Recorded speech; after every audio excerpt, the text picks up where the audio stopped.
Hi పిల్లలు, అందరూ బాగున్నారా? ఓకే. ఇవాళ మన సహజమైన కథల్లో గురి అనేసి ఒక కొత్త కథ చెప్పేసుకుందాం. ఇక్కడ గురి అంటే గురి చూసి కొట్టడం, గురి చూసి బాణం వేయడం అలాంటివి ఏం కాదు. గురి అంటే నమ్మకం. ఓకే, రెడీగా ఉన్నారు కదా? మరి అనగనగనగా ఒక ఊరుండేది అనమాట. ఆ ఊళ్ళో ఒక జమీందారు ఉండేవాడు. అతనేమో ప్రజల్ని చాలా ఇబ్బంది పెడుతూ ఉండేవాడు. అయితే ఎలా అంటారా ఇబ్బంది? ఎక్కువ వడ్డీ రేట్లకి అప్పులు ఇచ్చేవాడు. పైగా తనకున్న పలుకుబడితో అక్కడ గుడి వద్దు, అలాగే బడి వద్దు, అలాగే హాస్పిటల్ వద్దు, ఏం వద్దు, అభివృద్ధి వద్దు అనేసి ఉండేవాడు. పైగా అందరూ తన్నే పొగడాలి అనే గట్టి ఆలోచనతో ఉండేవాడనమాట.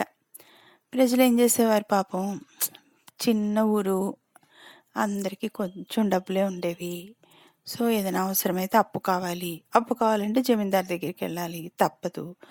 సో అలాగే భరిస్తూ ఉండేవారనమాట అతన్ని. అయితే అతను ఏం చేశాడు, గుడి బడి ఏవి వద్దు అనుకున్నవాడు, హాస్పిటల్ కానీ ఏమి వద్దు అనుకున్నవాడు, తనకి కొడుకు పుట్టేసి స్కూల్కి వెళ్ళేంత వయసు వచ్చేసరికి ఆ ఊళ్ళో స్కూల్ పెట్టించాడు. సో ఒక అభివృద్ధి మంచిగా జరిగింది.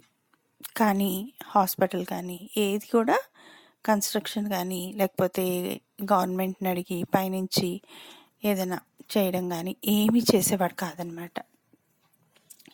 అయితే ఒకరోజు అలా పక్క ఊరి నుంచి ఎవరో ఒక అతను వచ్చాడు. అతను చూస్తే డాక్టర్ అనమాట. ఆ డాక్టర్ అయ్యేసరికి అతను ఏం చేశాడు, ఈ ఊర్లో హాస్పిటల్ లేదు కదా, తను ఎందుకు అక్కడ ఉండకూడదు, ప్రజలకి ఇక్కడ ఉండి నేను వైద్యం అందించి సాయం చేయొచ్చు అని చెప్పి ఆలోచనతోటి జమీందార్ దగ్గరికి వెళ్ళాడు. జమీందార్ దగ్గరికి వెళ్ళేసరికి ఏంటి కొత్త వ్యక్తి ఎవరు ఏంటి అనేసరికి, నేను ఇలా ఆయుర్వేదం డాక్టర్ని, నేను చెట్ల వేర్లతో, ఆకులతో, కాండంతో, మూలికలతో అన్నిటితో కూడా రకరకాల మందులు తయారు చేస్తాను. సో ప్రజలకి సేవ చేద్దాము అని చెప్పి వచ్చాను ఇక్కడికి, నాకు అనుమతి ఇవ్వండి అన్నాడు. జమీందార్కి ఏమో ప్రజలకి ఏ రకమైన సాయం చేయడము ఇష్టం లేదు. కానీ అప్పుడే బోల్డ్ మంది అక్కడ రైతులు వాళ్ళందరూ ఉన్నారనమాట. ఉండి, అవును జమీందార్ గారు, మన ఊళ్ళో హాస్పిటల్ లేదు కదా, ఈయనకి మనం చిన్నగా పాక వేసిస్తే చక్కగా మన పిల్లలకి మనకి అందరికీ వైద్యం చేస్తాడు అనేసరికి గట్టిగా ఇంకేమనలేక సరే అని చెప్పేసి ఈ జమీందార్ గారి ఇంటి పక్క స్థలంలో చిన్న పాక వేయించి అక్కడ ఉండమన్నాడు అనమాట. ఈ వైద్యుడు ఏం చేశాడు, చక్కగా రకరకాల ఆకులు మూలికలు అన్నీ సేకరించి, ఎప్పుడు సేకరించేవాడు, పక్క ఊళ్ళకు కూడా వెళ్ళి వైద్యం చేసేవాడు.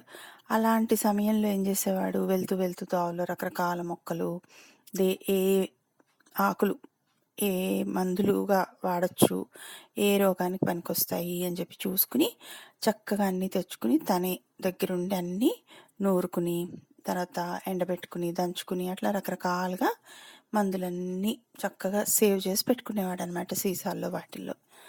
అసలు అక్కడ గ్రామాల ప్రజలు, వాళ్ళ గ్రామంలోనే కాకుండా చుట్టుపక్కల గ్రామాల ప్రజలు కూడా ఈ వైద్యుడు అంటే చాలా చాలా గురి ఏర్పడింది. గురి అంటే నమ్మకం అనుకున్నాం కదా. సో ఒకరోజు అలాగే పక్క ఊరి నుంచి ఈ వైద్యుడికి ఒక కబురు వచ్చిందనమాట. ఎవరో చాలా ప్రాబ్లంలో ఉన్నారు, కంపల్సరీ తొందరగా రావాలి అని చెప్పేసి. ఈ వైద్యుడేమో ఇంటికి తాళం పెట్టి బయలుదేరిపోతుంటే ఒక అబ్బాయి వచ్చి అడిగాడనమాట, డాక్టర్ గారు, నాకు చాలా కడుపు నొప్పిగా ఉంది, ఏమైనా సరే కొంచెం తొందరగా నాకు మందు ఇవ్వండి, నేను నిలబడలేకపోతున్నాను, కూర్చోలేకపోతున్నాను అనేసరికి ఈ వైద్యుడు ఏమన్నాడంటే, నేను పక్క ఊరికి వెళ్తున్నాను, ఇప్పుడు నేను మళ్ళీ తాళం తీసి లోపలికి వెళ్ళి లైట్ వెలిగించి ఇవన్నీ చేసి నీకు మందు వెతికేంత నాకు టైం లేదు అంటే, కాదండి మీ చేత్తో ఏది ఇచ్చినా నాకు సంతోషమే, ప్లీజ్ అనేసరికి ఆయన ఏం చేశాడు, చీకట్లో ఇలా ఆయన జేబులోంచి ఏదో తీసి ఓ మాత్రలాగా చేతిలో పెట్టేశాడు, టాబ్లెట్ లాగా, ఇది నోట్లో వేసుకో, చప్పరిచ్చు, మింగకు అని చెప్పేశాడు. తగ్గిపోతుంది కడుపు నొప్పి. నేనిప్పుడు చాలా త్వరగా వెళ్ళాలి. నువ్వు పొద్దున్నే వచ్చేసేయి అని చెప్పాడు. ఈ మందు కోసం వచ్చిన రోగి ఉన్నాడు కదా! అతనేం చేశాడు, అది నోట్లో వేసేసుకొని చప్పరించుకుంటూ ఇంటికి వెళ్ళి పడుకొని నిద్రపోయాడనమాట. ఆ టాబ్లెట్ ఏమో నోట్లో అలా ఉండిపోయింది. పొద్దున్న లేచి చూసుకుంటే టాబ్లెట్ కరగలేదేంటి? ఆయన నన్ను మింగొద్దన్నాడు కదా! నేను నీళ్ళు తాగకుండా పడుకున్నాను. అయినా ఎందుకు కరగలేదు అని చెప్పి చూస్తే ఆ వైద్యుడి యొక్క షర్టుకున్న గుండీ అనమాట. చీకట్లో అయినా ఈ అబ్బాయి వదలట్లేదు అని చెప్పి షర్టు గుండి చేతిలో పెట్టేసి ఇది చప్పరిచ్చు అంతేగాని మింగకు అని చెప్పాడు. ఈ రోగి కూడా అలాగే చేశాడు. పొద్దునకి నొప్పి తగ్గిపోయింది. కాసేపటికే బాగానే ఉన్నాడు. ఆ నోట్లోంచి తీసి చూస్తే అది గుండి. అంటే ఆ వైద్యుడి మీద అంతటి నమ్మకం అన్నమాట. ఆయన ఏది మందు ఇచ్చినా ఎలా వాడమన్నా కూడా అక్కడున్న ప్రజలందరూ అంత చక్కగా ఫాలో అయ్యి రిలీఫ్ పొందేవాళ్ళు.